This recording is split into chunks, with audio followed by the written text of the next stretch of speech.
Stand clear. 100% Wild Podcast. So for all you listeners, Hello, and welcome to definitely not your favorite outdoor podcast.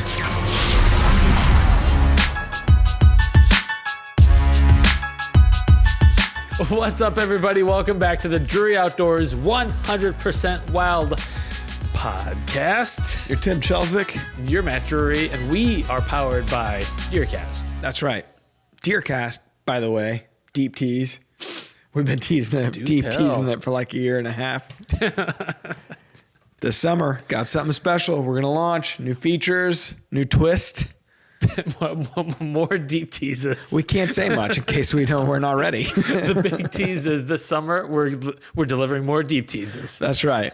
I promise. We're going to deliver coming. this time. Oh, yeah. We've been testing it. It's got to come out. Oh, a lot of testing. Lots of testing. Which gives me the hives. I hated testing in school. I hated testing. I just winged it, just Really? like I'm doing this. Maybe that's why I hadn't launched. You know, I winged a Jake on the second day of turkey season. You suck, Matt. Tim. Yeah. It was crazy. They came in gobbling. It was awesome. I had all the cameras going. I was self-filming, and I was like, Tim hunts with archery equipment. like an idiot. Yes. Yes. I've been telling him. Yeah, shouldn't do it. This particular property, I can't hunt with a gun. It's a subdivision. Who do you think you are? So, Working class bow hunter? This is much. 100% Wild Podcast. Did I mention we use guns? Did I mention I was in a saddle? No, you didn't. But I that was would 2 be feet awesome. off the ground. That would be awesome. What's that young man doing out there? He's laying in wait. Yeah. I wasn't intending on shooting You a were Jake. in the roost tree. Silently climbing up. Shh. Oh, Don't man. wake from your slumber. Yeah. But I felt so stupid because, because they came in gobbling. One came like right into the avian decoys, had a 360 camera on the back of the decoy. And I was thinking, this is Fancy. going to be super cool footage. And I turned sideways and the arrow just hit his wing just wrong and clipped off like a bottom quarter of it, hit the bone, like the bone of the wing. And they all went running away. So, forgive the ignorance, but what happens to the turkey at this point? Does he live or does he die? I think he's a ground bird. Like, it was a clean cut. Like, So he's not, his vitals, nothing like that. Like but he can't. it was probably just like fly. someone took a pair of wire snips and snipped part of the bone off the end of his wing, and he's good otherwise. So as long as he stays in that neighborhood, I think he's probably good, but he's a ground bird. Maybe you should take a shotgun with you this weekend and see if you can get another crack at him. Yeah, that would be a problem. It's a pretty small subdivision. Oh, and so the you gun can't use. the gun factories. I'm an elitist. So Sorry. it's a little Damn tough gun in there. user. But I will bring the saddle. Yeah, well, that sucks, man. Yeah, For you and the turkey. You never, and he was like the boss bird of these Jakes, so now he's probably been knocked down a couple pegs in the social hierarchy. Yeah. But them's the breaks. But I was thinking fried turkey nuggets. Well, sure. God, I could almost taste it. So I know you've done this before, and I'm not pointing fingers because I've never archery hunted turkeys. I have no desire. It seems really harder than I'm equipped for. So the thoughts between waiting for a longbeard or shooting a Jake? Yeah, so that thought crossed my mind, and I was thinking it's early in the season. I never kill two birds in a season. I don't think I've ever done that. I've never done that. I don't turkey hunt enough. Same. And so I was like, he's right here. The footage would be great. I'd love to get some turkey nuggets. Like, it sounded really good. And I got my daughter that wants to hunt. So, I could just be happy and kill this Jake and move on with things. Didn't turn out that way. Well, it's unfortunate, but sometimes that kind of stuff will happen. I mean, there's no way around it. I mean, what was it? He was too close, or what was the situation? Why? I just I hit the wing bone dead on with the broadhead. So which way is the turkey facing? Well, he had turned broadside. Okay. And you're aiming where? I was shooting midship, like pretty much center mass, and it just hit and I think he was so close. Sometimes those close shots are a little harder because how many yards? He was like 4 or 5 steps. How do you, when you're archery hunting, where do you aim? I mean, like it's so close, it's just coming straight out and it's hitting them. Like there is no aiming. Yeah, I mean, there's not a whole lot of precision in it at that point because they're pretty much like you pull up the sight housing and It's the the bird whole is thing. filling up the sight housing. Yeah. So like you try to tuck it like right up above the wing bone, kind of where it joins the body. But this shot just came out lower, which sometimes happens. Those lower shot, those close in shots, like really close in shots, because the air like on its trajectory starts out lower and kind of arcs like this. And so if you have a shot that's real close, it's going to hit a little lower than what your pin is showing. And so like, I just need to do more practicing with really close in shots. Practice. We talking about practice? Yeah, we are. Well, the failure train continues. So if you want to feel good about yourself, like this is the podcast to listen to. Oh, no doubt, always has been. I turkey hunted on Saturday. Hunted from first light till 1 o'clock, and saw a hen, but then found some morels. Like, all right, some salvation here. I'm leaving the property with morels. I did find some sort of food. And then I proceeded to leave them in the back of my truck in a tied up plastic grocery bag, and they liquefied overnight. I remember when I had my first beer. I opened up the bag and I took a whiff. It was bad. Yeah. There was no salvaging them. They turned to soup in the bag. Morel soup sounds good, but not when you slow cook it in the bed of your pickup truck. What's this guy's deal? I don't know. Do we have that soundbite? No, we need it. We should. Well, as you may or may not have figured it out, we don't have a guest today. Oh, crud. We just get to tell more stories of failure. So listen, we've had a really good stretch of good guests, great guests. It was bound to dry up. And we had somebody that we were trying to get this week and it kind of fell through and we talked about it. It's like, you know what? It's been a while since we've done a solo show. We haven't done one on the new set yet. We had turkey season updates to go over. Of course, I could talk about the farm and kind of the process of where we're at. Cause we haven't talked about like totally done a complete rehab of the house. You know, like we haven't talked about any of that stuff. So that's kind of what we got on the docket today. Of course, we got the wildlife word. We got question of the day. We got shout outs, Rack Pack members, all that good stuff. Should we say who that guest was that you're referring to? No, I don't want to. I'll say it. Pat Sajak. Magically, he just didn't want to do it. It's weird. It's weird. So we're trying for Vanna. I would love that. That would be great. Sitting on the plane next to her, next to Vanna White. Like that's Nelly, second Nelly reference in a 3-week span. Wow. That's right. We're on a Dustin roll. Lynch podcast had a Nelly reference. The way your dad brought him up in the show was just great. Dad loves Nelly. It was just so matter of fact about it. Well, we were talking music. Why not bring in I mean, your dad's hip. a 2000s hip hop legend? Aha. Yeah. So you know what? Of all the podcasts that we've done the last few weeks, I mean, Dustin's was fun. We had a good time with that one, but I enjoyed the Daniel Hayes one as much as anything. The last podcast that we did, a lot of good memories, a lot of good information from him, and they're doing great things with that habitat stamp, the turkey stamp. So I'm glad I found out that was not a U.S. postage stamp because I had put that all over my tax returns and sent it off to the IRS on April 14th. well, why they a call it problem. a stamp then? It's good. It's really their problem. It's not anyone can make a stamp. Hey, that's what he said. He literally said like a 7-year-old can do It's it. not a U.S. postage stamp. Kind of thinking about me and Cam making a stamp. Hey, check it out, Yeah. Catfish boys. Yeah, that's right. Well, speaking of, so we finally, I'll backtrack a little bit. So the new farm that I purchased at the end of November, we closed on it through the end of deer season. Really hadn't done much work on it, just trying to finish out the deer season. So basically about mid-January, we started renovating the house. It's got a little 1,200 square foot house on it. And we started the renovation process. Mm-hmm. And so we ripped everything out of it. We've, basically started from scratch. And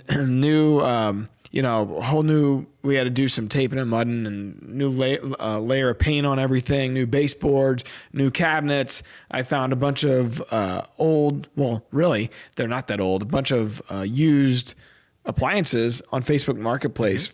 for a pretty good price. And so it looks like all stainless steel appliances. Like, so we took it's probably about 2 months it took us to, because it's like a day here, a day there, a Saturday here, and I had to line up some crews because some of the work I just wasn't able to do or Skilled.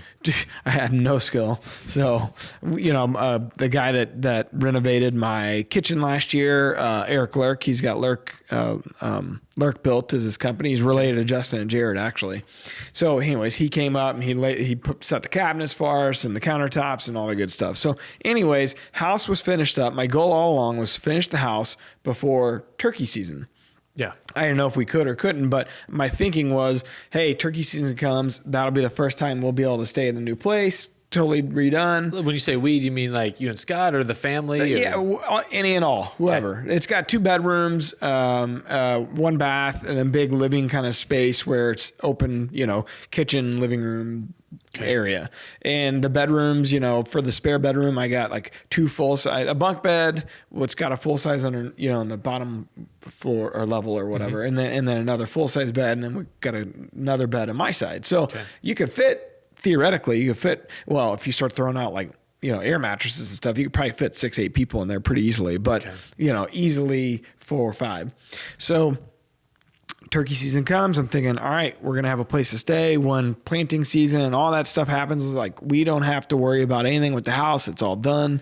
And we're jumping into what we're really supposed to be doing here, which is making the property better and starting to create some habitat for the wildlife. Because it's got a really good mix of timber versus ag. It was like 60-40. I mean, it's a pretty farm. It really is.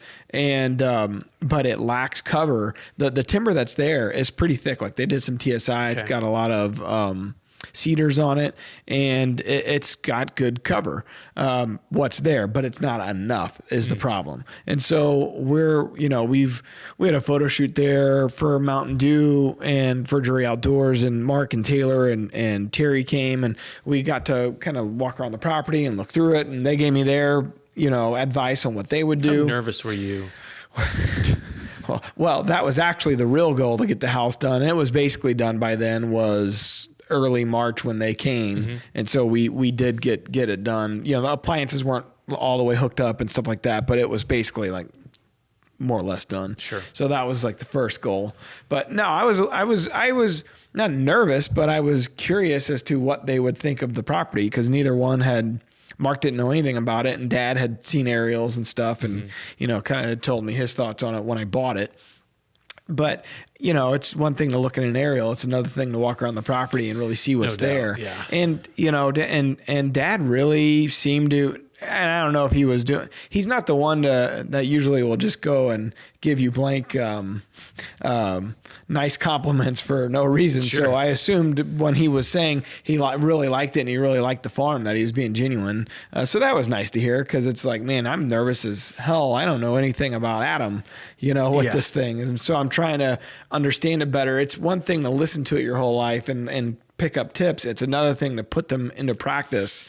Especially when the stakes are so high financially. So anyways, he really liked it. We came up, kind of devised a plan for food and cover and all that stuff. And Mark had his input, which was really great and helpful. And so there's a farmer that farms they had cash rented the farming out. Okay. The previous owner had, and there were no food plots on it. And so, I've gotten together with the farmer, and we've kind of looked at, there was only certain areas of that 40 acres that he really wanted. Basically the bigger wide open fields, not these little easier to farm. Yeah, exactly. And so he's keeping all that stuff, and then I'm taking a bunch of the other stuff and taking it out of production and doing what we're going to do. A lot of like switchgrass and, some clover and maximum and radishes, and just kind of try to have a variety of things. Yeah. And one thing that I didn't realize is that they were saying that how long it takes for the switchgrass to basically be relevant. Like it'll take a couple marks. Like it'll look like crap for a couple of years before it really. Yeah. He's like, you just got to stay after it and, mow it a lot. And it's a learning process. So we're getting ready to actually do that. Scott's up at the farm today, actually, doing some spraying, and we're going to start hopefully turning some dirt and getting at least clover in, and then we're going to talk tomorrow with a group of guys, Tim Sigler being one of them, who, has been with Dre Outdoors on the team forever. He used to work for Mark and Terry, but they're going to come in and help us with the switch. Cause Mark's like, man, you really need to, if it's not something you've ever done before, you really need to Don't want to experiment with this. Yeah. Talk to somebody that's, competent in planting that style of cover. He's like, it's just different. So different kind of drill and all that stuff. So anyways, that's what we're working on right now. It's exciting. But going back to your point about the catfish, we finally had a chance to stay at the farm, like stay overnight at the farm for the first time. And the first night it was just Cameron and I. Cool.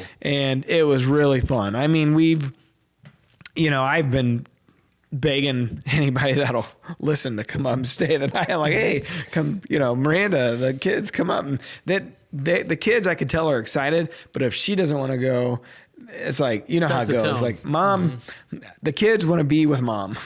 That's it. So she had other plans. Well, it was in the middle of the week, so she couldn't go. But I took Cameron, and we had a great night.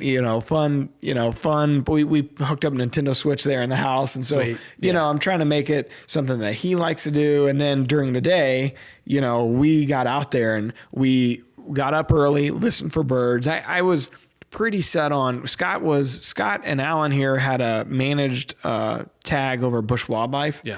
So they had the first 4 days of the season, they were hunting that. And so I didn't have a camera guy for the first few days, which wasn't a big deal, but it gave me an opportunity to go listen and kind of scout, because we really had I had no idea where the birds were. I just kind of had an idea from a couple pictures, on my cell camera, and then what the previous owner had said. So we got up and we listened in the morning off the front porch, which was really cool. Like, to be able to, I'm so used to, with these leases, having to drive an hour and a half, an hour, 45 minutes, whatever. Yeah.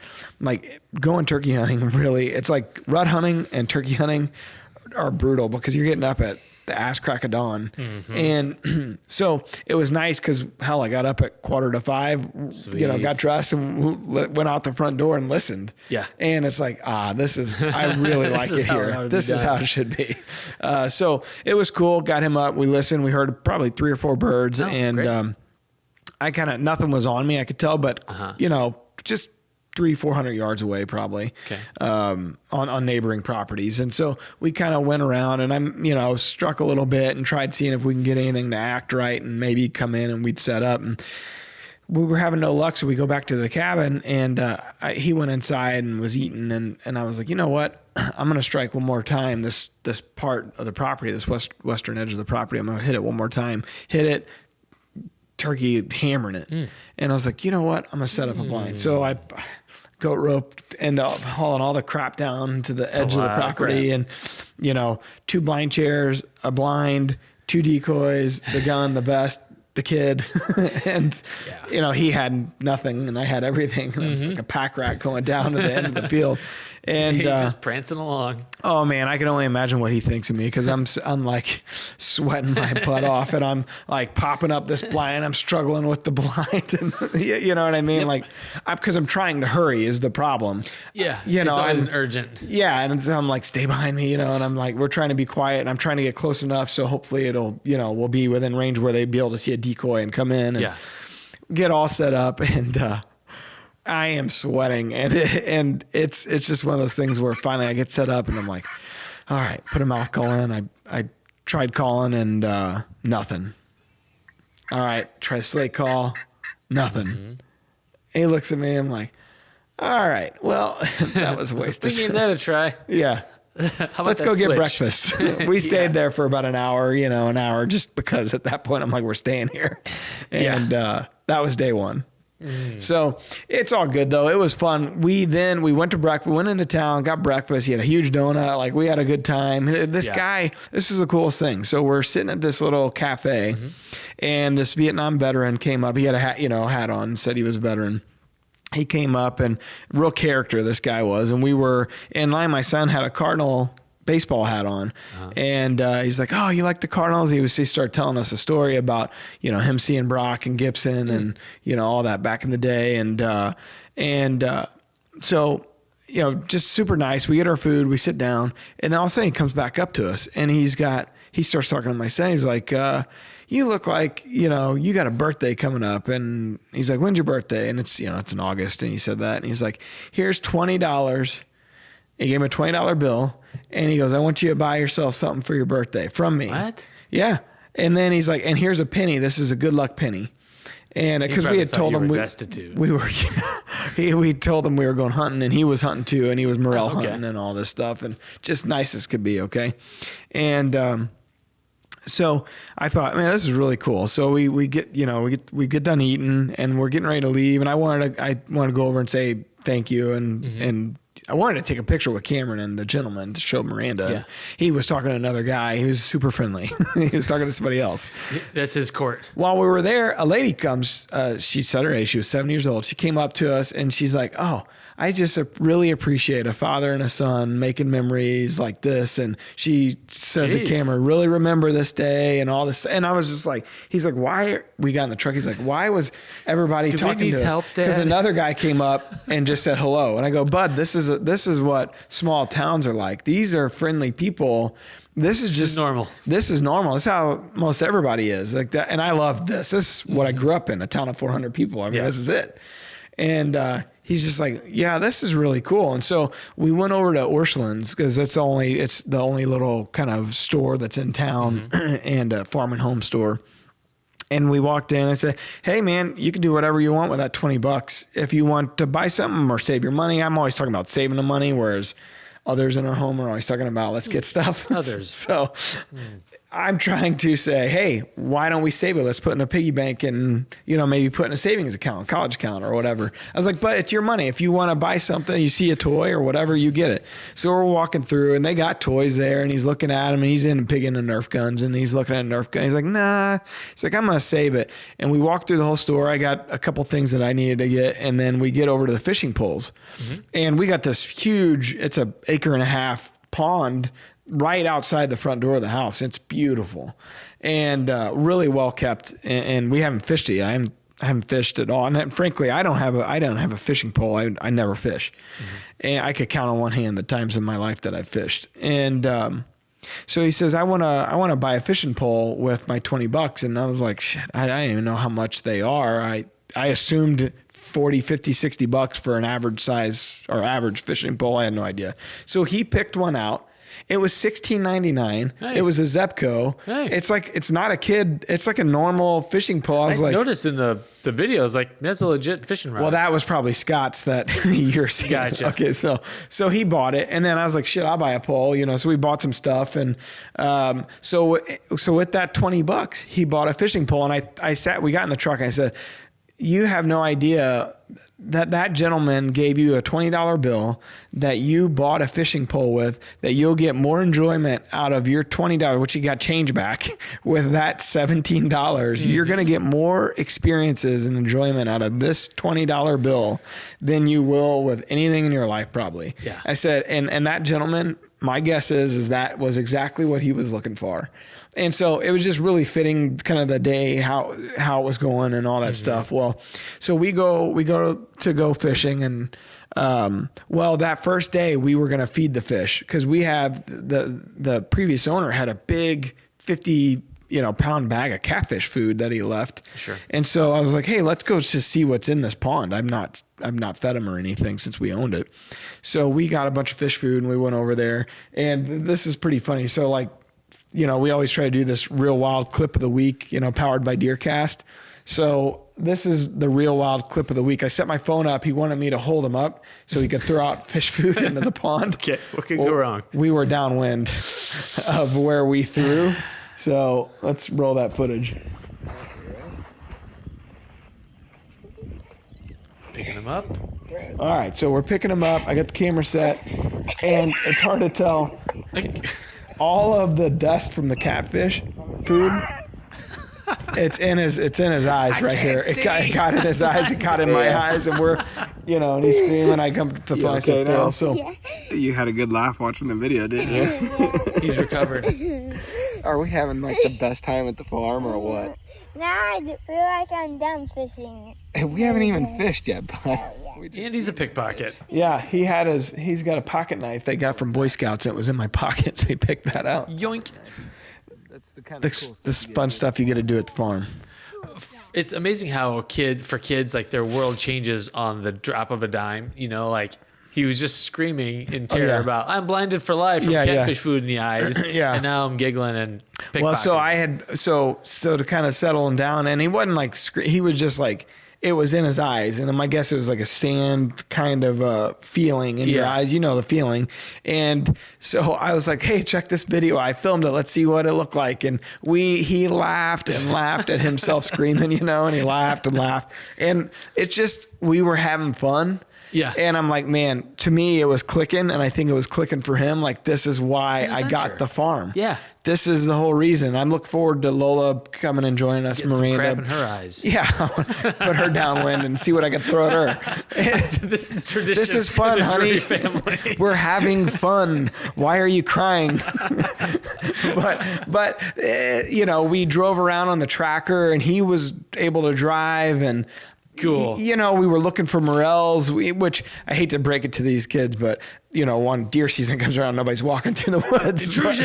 Intrusion. Yeah, but this is what this time of the season is all about. Yeah. And we've never really I've experienced it with Dad. They've never experienced it with me, other than a little trip to Dad's place here and there. It's just. Mm-hmm. You've got a place now to do it. Yeah, so very excited, and I think that's awesome. Yeah, it's all clicking for them, and so we ended up having a great day. Cameron, so that night Scott got there. He was going to film the next day, film us hunting, and we went fishing. And Cameron caught the very first fish from the pond, not with the fishing pole he bought. It was with Scott's pole, and then it was just It was fun. He caught the first fish. Yeah, here we go. First fish out of the new pond. Yeah, hefting up a nice sunfish there. That's right. What was he using? I don't know what Scott had on his.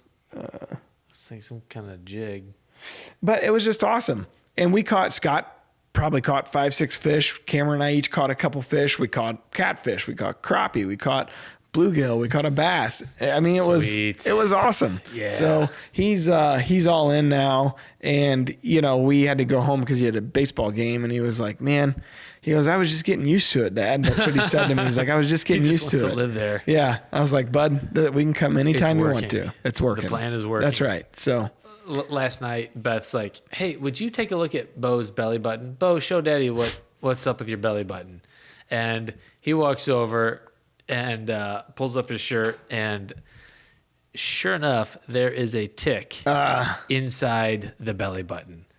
And do you get tweezers? So I'm playing it cool, like, yeah cool. I'll be right back. And he's like, you're not getting a Q-tip.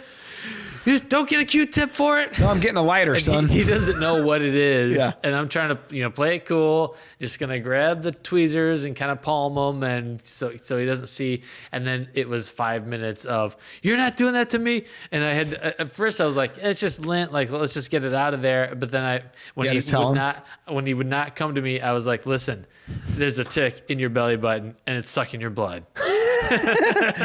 Like a vampire. And the longer it's in there, the worse it's getting. So we need to get it out.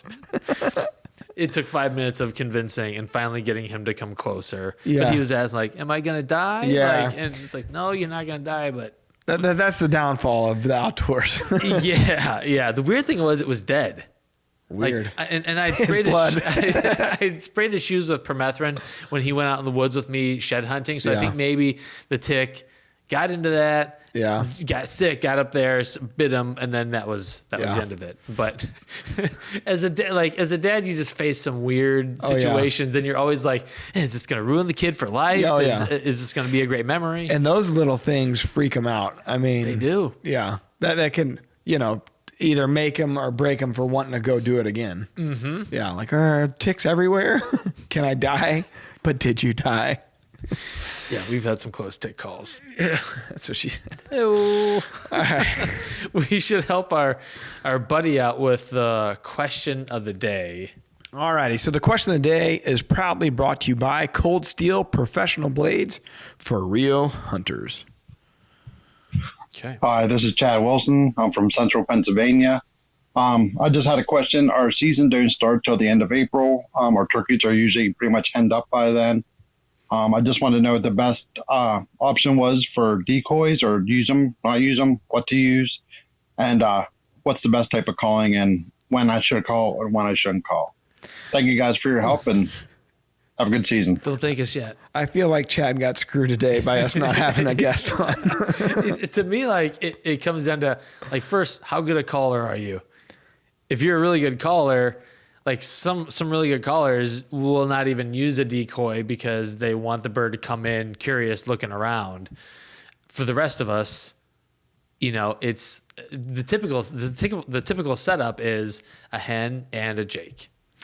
Well, I was listening. The social team had just uploaded a video of Mark. He's been throughout the season kind of giving like instructional content on the social platforms. So I think I saw this one on maybe Facebook or Instagram on the Drury Outdoors channel. And he was giving tips as to how to call during this part that of the year that this guy's talking about. And he was definitely not as aggressive. And he was talking about trying to be a little more curious, make the longbeards a little coquettish. More. Yeah, sure. Coquettish? Are you sure? Like a little bit of a tease, a shy teaser. Never heard of a turkey that's cokehead. Well, that's different spelling. Oh, got it. Can't read. I mean, it sounds. You said it. Coquettish. In a million worlds, in a million years, I would have never put those things together. But I've never done it. I'm not saying I condone it. I'm just saying you said coquettish. I thought you meant you got a coked out turkey running around. Alan's nodding his head. Alan agrees. COQUETTISH. Not the same at all. It's not. Maybe I'll spell out bigger words. Maybe that should have been your wildlife word, genius. Next week, tune in. It's crazed. His eyes were all bugged bugged out. The turkey's on hummingbird speed. I could go for a gobbler like that, man. Coked up turkey. They always come in like timid and stuff. I need one to charge in my decoys. Yeah. Dude, I mean, speaking of the Drury Outdoors social channel, like the videos that I'm vicariously living through. Same. Anybody else on our team, basically. I'm clipping wings off Jake's over here. I haven't even seen a turkey other than a freaking what you would call a backyard bird. Like I was taking the kids to school. That's on my Instagram page. Like what's a group of turkeys out in the field. That's what they look like up close. Kids, there they are. Your daddy tries to kill these. Tries is the key word. Yeah, but anyways, there's one of the lives they did where freaking turkeys are just, I mean, like a flock of longbeards coming in hot, just coming right into the, Mark's calling's fantastic. So that's the key. Yeah, they had Paul Butsky in, and they just they've had some really fantastic footage so far. And coquettish calling. We haven't answered this poor guy's question, but really, it's a long way of saying we don't know. It's pretty. I'm basically saying ask someone else. Yeah. No, I mean from what Mark was saying in this video, he was talking about make the turkey be a little more curious. So he was talking about you might even do like some light scratching in the leaves, and you're trying to pique the curiosity of the longbeard to get him to come in.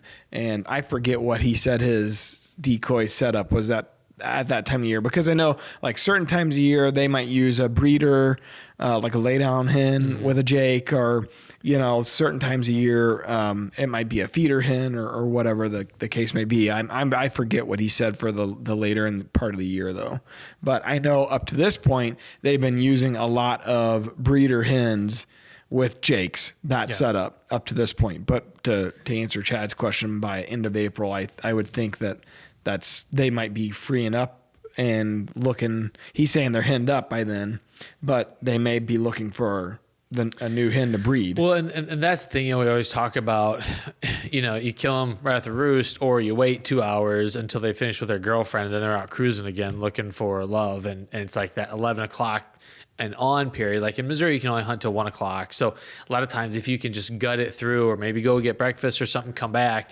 hunt that last little part of the morning into the afternoon, it's, in my experience, there's not as much gobbling, but I think they cover more ground during that time. That's where you kill them with patience. Yeah, that's interesting you say that. So the few pictures we're getting on my farm of birds, it's been 12 o'clock on. Mm-hmm. And so what it was telling me is they're not roosted on me. They're, on the neighbor somewhere. They're doing their thing, and they're traveling through wherever they're ending up. Because, like I said, I hadn't scouted it before a couple of days ago. Mm-hmm. They're traveling through this piece right around lunchtime.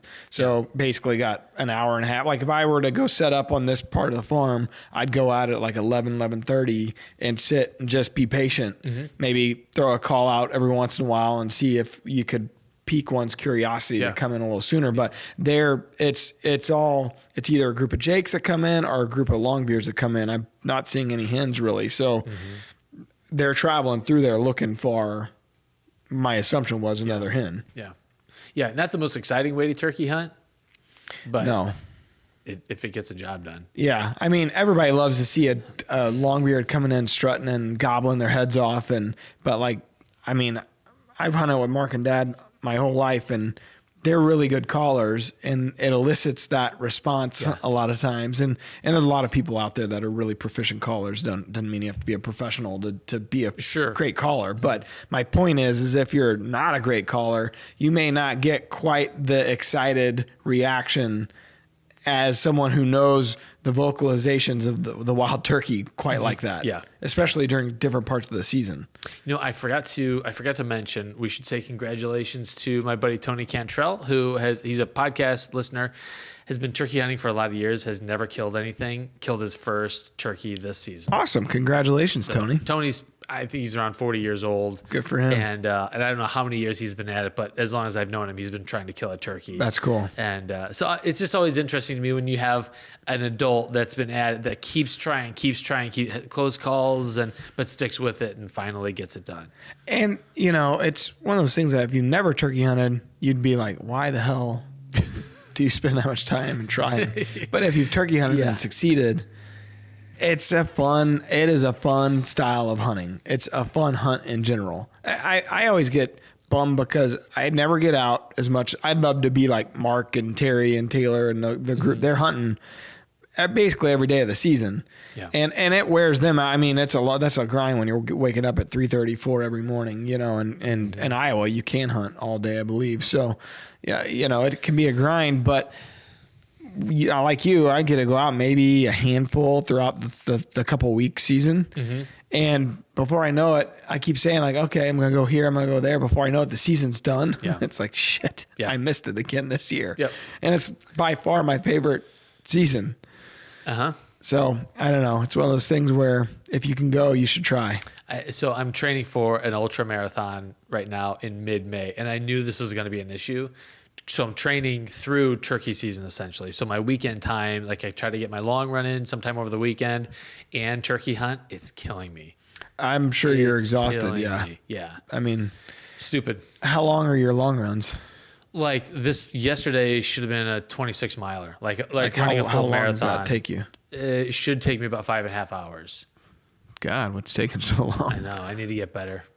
If you have any other running tips or anything, get a tracker. Get an e-bike. You're doing it wrong. Get a Rogue Ridge. I see mountain bikers on the trail all the time, and I'm like, hey, you guys want to trade? Yeah. No takers. How's your wife feel about you being gone 5 to 6 hours at a time? I'm very. I got the grass cut like late Friday night, midnight. I'm out there. It's got headlights for a reason, right? And that lawn tractor. I'm very cautious about making sure all the stuff at home is taken care of. What about the kids? I'm meaning like, it's crazy because they're 5 and 10. but our neighborhood is so kid friendly that it's like they wake up and they go out. It's like when I grew up in the 80s, like we spent all our time out in the neighborhood. Nice. Our parents were kind of an afterthought. Yeah. It's kind of becoming that way with Beth and I right now with the kids. They kind of Perfect. are out to pasture. They're the perfect kids. You don't see them. Yes, they come in at nighttime, they shower up, and they go to bed and feed them some snacks. The downside is we're feeding the neighborhood kids snacks too because they're in and out of our house all day long. I'll take it if it keeps your kids outside. Yeah, it's Off a device. Pretty sweet scenario. Nice. How about the wildlife word? How about it? Let's do it. Wildlife word is brought to you by Hunter Specialties, makers of the Tom Taken Gobbler Getting DoD signature series of turkey calls. How's your mouth calling? It's coming along. Like I've been practicing in the truck. Yeah. And those jakes I had so I had that 360 camera set up. I couldn't see where they were, so I flipped open my phone and popped open, spun around, and I could see them just hanging up like 20 yards up the hill from me. So I cut at them with the mouth call, and then they started coming down into it. It's like, oh. Which call? Because there's four different calls in this DoD series. So Which call? I'm using one of the prototypes that Mark gave me Oh, fancy. last year that I still got in a bag. I'm a fancy man. Nice. I wonder which cut it is. I think it's the V. It's got the V notch in it. I don't remember what it is. I'm using the ghost tongue because I had asked him last year. I'm like, hey, man, I can't call with a crap, which is the easiest one to run because that, depending on the cut, it depends on how difficult it is to run it. Sure. And that ghost tongue is pretty easy to use. And I mean, like you, I've been practicing, in the truck and all that, and I've never had a need to have to call because it was a hunt with Dad or hunt with Mark or whatever, or Chris Comstock or these guys. Or would they allow you to call? No, and they shouldn't. I mean, we were trying to kill a turkey. Set these few plays out here. So I've been trying to get better and more proficient, and that ghost tongue is not that hard of a call to run. Actually, I've been getting better at it. So I'd say proficient enough to use in a hunting scenario. My go-to is still the slate. Yeah. And if it's super windy, still that box call from that DoD signature box call. Yeah. But if a turkey came in, which I'd love to test this theory out, we're going in the morning over at the lease in Marthasville, which is loaded with turkeys. If we kill one, and Scott's been practicing too. So we got two guys that hopefully can make some sound that sounds like a turkey with a mouth call. Sounds promising. Yeah, man. I'll share with you next week. It's crazy enough to work. That's right. Okay, so we're talking about spitting and drumming. And spitting and drumming is a very poorly understood phenomenon in the turkey behavior world. You do a lot of research online. In fact, I texted Dr. Grant Woods. Look at you. He Name said, drop. Tim, I don't know. Who is this? He said, who is this? Right. How'd you get this number? What you find out, please let me know because I'm curious also. No way. There's not a whole lot of information on physiologically how wild turkeys spit and drum. But basically, the general principle is it not air coming like through their body? You're like ahead of us. Okay. Okay. It's multiple choice. Sorry, Tim. So you'll get to choose here. Okay. Spitting and drumming is a poorly understood behavior in turkeys, but it's believed to be performed by A, the indwelling of woodland magic, B, a sharp inhale, then slow release of air, C, expelling flatulence on command, or D, a sub in the Tom's trunk. Well, that would be an awesome answer if it was a subwoofer Maybe in the back some of the sweet Tom's trunk. LEDs around it. That's right. I think it is B, a sharp inhale, then slow release of air. I'm sure you thought about C, though, the expelling of flatulence on command. No, never crossed my mind, Tim. So I read an account by a guy. So I think you're right. B is the answer. The background here is I read an account of a guy who was visiting a friend who had a farm, and they had a wild turkey that had kind of become a pet and lived there on the property. And this guy was a turkey hunter and was curious. They wanted to get he was like, this is my chance to get up close and see what how turkey responds. And so he kind of crouched down, and this thing strutted up and was trying to assert its dominance and started to spit and drum. And he said, best he could tell, like essentially being nose to beak with this thing, that it's a sharp, like instantaneous inhale, like, and then a slow release, of air that it just inhaled. And he said its whole body Vibrates. vibrated when it did that. Like the feathers. I know this. If you're in the woods during turkey season and that sound is behind you, there is no more terrifying feeling. It feels like Jurassic Park. Yes. And The cup of coffee is quaking. You're like, he's here somewhere. Where is he? You Don't can't turn get me. around because you can hear him. Like, I think that's why I love turkey season so much. 2 reasons: the spitting and the drumming, and the sound of a gobble from a longbeard in a hollow, in the wood, in deep timber. Shakes the whole timber. It is unbelievable. There's nothing like it. Yeah. And we're fortunate to get to chase Easterns. And per the Ryan Kirby breakdown of all the different subspecies, Easterns have the loudest vocalization. Oh, the really? loudest gobbles. Okay. So we're fortunate to get to chase It's the awesome. I know granddaddy that. of gobbles. Well, Tim, that was a great wildlife word. You got one. Wee! Yay. We're not the only ones that love the show. Well, do tell. We've got other people that have shout outs they deserve. So our buddy Mr. T24 over on Apple Podcasts says, name. definitely is my favorite outdoor podcast. He says, I love the podcast and the soundboard. You guys are awesome. No, Mr. T, you are awesome. That's right, sir. I appreciate it. Listen, Okay. we got the rack pack. I always want to answer when you say listen. All right, I will. I'm listening Sit right there now. and listen intently. It's the best thing you can do when you're doing a podcast. That's right. Sorry, people. We got Rack Pack members. They're new. The Rack Pack is over on Facebook. It's a private group. The Jury Outdoors, 100% Wild Rack Pack. All you got to do is go type it in the search bar. It pops up, answer a couple questions, and you're in. And then Tim picks some names. I read the names. I botch the names. And then there's a fake name somewhere in the middle. Who can tell which it is? I is never it? know because I screw every name up. Let's give good it a time. whirl. Let's do it. All right. I can't read. All right. We got Alex Scraboud. Is that not right? How would you pronounce that? I would probably say Alex Scribaud. The inflection that you put on Alex's last name. I promise. Like, I'm actually really good at reading Allowed or in my mind. All right. Travis Pennington, Matt Cantreed, Steve, and Courtney Hayes. we got a joint Facebook account. Somebody messed with somebody's life in some way there. Somebody's There's a distrustful backstory. of somebody else here. All right, we got Joey Atkins, Travis Sartain, Sounds made up. Joseph Evan Tillman. Joseph Evan Tillman. Is there a fake name in here? Then I could all like go and reread them. Matt can't read. You son of a gun. Matt can't read. As Matt can't read. That's a good one. Good times. I can't read. I can't read. spent 5 hours trying to come up with that one. Is that a good use of time? Yeah, I mean, I'm not the one paying you. I'm supposed to get paid? Oh, shit. So you don't get paid at all? Crud.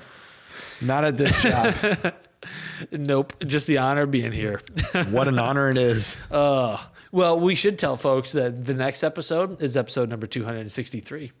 And we will have a guest. Uh-oh. Pat Sajak, you better answer your phone, buddy. Could be you. Could be someone else. It could be Could be anybody. could be anybody. Probably won't be Pat Sajak for all the wheel fans out there. Probably won't be Vanna White, Sorry about that's true. who never ages. She's a timeless classic look, too. It'd be funny if she was a hunter. I would highly doubt it, but it would be funny. Yeah. that would They be live fun. out in, that's California territory, right? They're out in LA, I think. Yep. Yeah, they're not hunters. Yeah. Pat Sajak is a huge conservative. Is a huge conservative. Is he? Yeah. Do you think that we have any listeners that live in California? Yes. You do. Yeah. I mean, based on the little map that we get to see based on our podcast stats, some people are listening in California. Hey, if you're from California, go over to the Rack Pack and make yourself known. I want to know what you look like and just see who lives in California that listens to this show. They'll probably start telling us about different highways they take to get to their jobs because that's what Californians do. Like St. Louisans asking what high school you went to. Exactly. All right. Yeah. When I first moved down here, I was like, what do you mean what school I went to? You have no idea what school. School of Ottawa Hard Township Knocks. High School. Okay. I always love it on like somebody's Facebook profile when it's like the school it's like of Hard Knocks. Oh, hey. I've never heard that one. That's Good one, working fella. hard or hardly working. Ugh. Well, I can't think of a better way to end the show than on cliches. That's what people tune in for. I think I'm going to throw up. Yeah, that's a good idea. Let's go do that. All right. Drop a few LBs. Listen, practice your listen. archery skills a little more. I hope Okay. you get another chance at the clipped winged bird. I'll know who he is. Yeah. See him coming. He's Hop along Gretzky. That's right. We're going to Marthasville in the morning. It's going to be an early wake up call, 3:30, and hopefully we're going to be on top of them right off the roost. Here's hoping.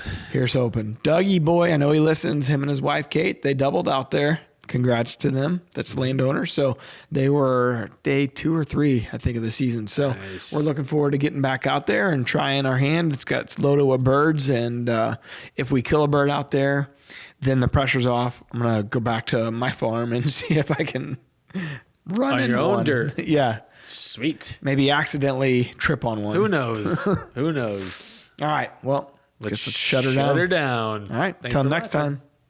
Peace out. The results are in. DeerCast said great. It doesn't exist anywhere else but in DeerCast. Hunters love DeerCast's exclusive deer movement forecast. Get ahead of your game with DeerCast. We're adding new videos every week, so make sure to click that subscribe button and check out all of our amazing content. This episode of DoD TV was brought to you by Bass Pro Shops and Cabela's.